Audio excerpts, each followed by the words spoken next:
بين حرب وذلك بمطعم الكوخ بعلي، وحضر الاحتفال النخبة من الشعراء والأدباء. أجواء التكريم أيضا مشاهدينا بهالريبورتاج.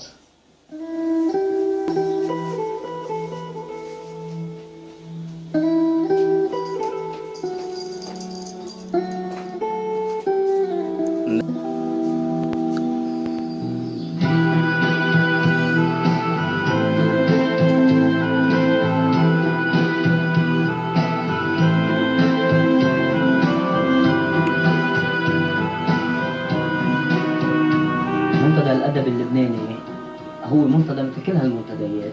هدفنا نرجع نحيي ثقافة، نحيي تراث، نحيي الكلمة بالبلد بلبنان. نحن لبنان الحرب، لبنان الأبجدية.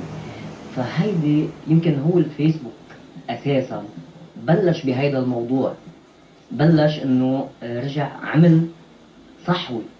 وطبعا نحن قويناها، يعني في عنا نخبة قويناها وحضرنا كثير من الشعراء اللي هن طالعين. فكان المنتدى الأدب اللبناني هو مثل مخاض لحتى كل هالشعراء تنوجد. نستقبل، نحن عنا نشاطات تقريبا بالشهر مرتين 3 مرة حسب. دائما حضورنا الحمد لله كثير منيح. وكمان نحن نعتبر كل المنتديات هي رفيقة لنا، هي نحن في وحدة حال نحن وياهم. فإن شاء الله هيدا الجو الثقافي هيدا يعلى بدل الرصاص، والكلمة يكون لها محلها بهالبلد. نشاط اليوم عنا شاعر كبير من الرعيل الأول اللي هو نعتز فيه، وهو أبونا الروحي بالشعر وبمقامه، اللي هو أستاذ ألبير حرب، الشاعر الكبير ألبير حرب. حبينا نجيبه من صغرته، كان فينا نكرمه بصغرته نحن، بس حبينا نجيبه علي لأنه بلد بحبه هو، وحب هو كمان يكرمنا بمجيئه لهون، إنه للمنتدى لمركزه وبين أهلنا وبين أصحابنا، وإنه كمان يكونوا معه على تواصل. أستاذ ألبير هو بيستحق التكريم لأنه هو عملاق من عمالقة الشعر اللي هن وضعوا الخماسية الشعر من 1965، ما حدا سبقوا عليها. كان معروف الشعر هو بأبيات متوازية، فهو عمل الخماسية وهو مدرسة الخماسية.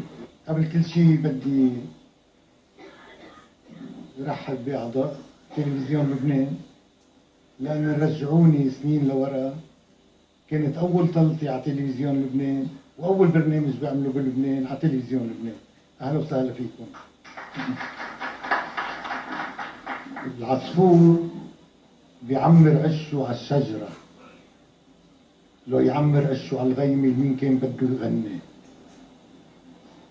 لو ما القلم يلتقي بالإيد من وين كان بدها الكلمة تخلق؟ ولو ما تكونوا انتو هون شو كنت انا جاي اعمل؟ انتو نص القصيدة وانا النص الثاني، لولاكن ما كان في شعر ولا لقاء. انتو انا رسمنا دنيا الوان، ولولاكن حروف الشعر فلوا. انتو انا رسمنا دنيا الوان، ولولاكن حروف الشعر فلوا. وبهيكل الكلمة الكلها إيمان، بركع أنا وأنتو اللي عم تصلوا.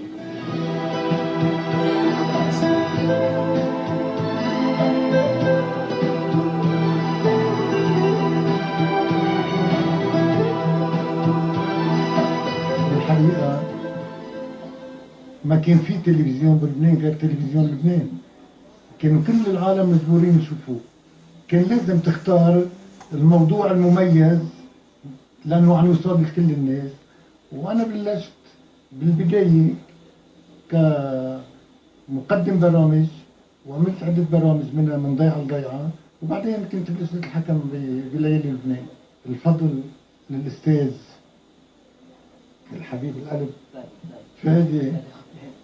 وأنا بقول أرفض يقولوا التكريم لألبير حرب. ألبير حرب بكره بيروح. هو التكريم للكلمة المميزة يلي كل لبناني نحن أو كل شاعر إذا ما عنده كلمة مميزة لا يكتب شعر. أعطيت درس للمسؤولين بلبنان إنه تكريم المبدعين ما بيكون على خشبة التابوت، بيكون على خشبة المنبر. فخر لإلي وللمنتدى الأدبي وللبنان كله تكريم شاعر كبير مثل الأستاذ ألبير حرب. ألبير حرب مش مجرد شاعر، هو مدرسة شعر. بحياته حمل رسالة، ونحن من واجبنا أقل واجب يعني إنه نكرمه. بالنسبة لي أنا هون بصفتي مش كشاعرة ولا كأديبة، وإنما بصفة شخصية جدا، وهي إنه ألبير حرب بالنسبة لي هو خي وبي ومثل أعلى.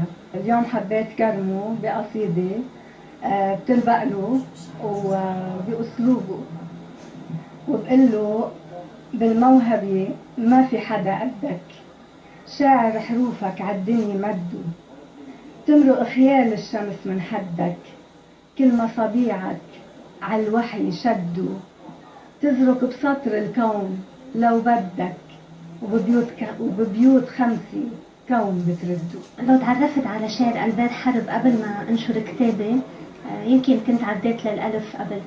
شعر ألبير حرب إنسان بيتعب على الكلمة حتى ما يتعب العالم من الكلمة. رح قله اليوم: من كون تاني بالوحي غرقان، جاي شتي عالدنيا إبداع، بهالكم سطر شو بيختصر إنسان، بهالكم حرف شو في دني بتساع. شاعر ما بعرف قد مين كبير، طيور الحلا بالوقت بيضيعوا، حتى السما تخلق سما بتصير، تقطف وحي من بال صبيعه.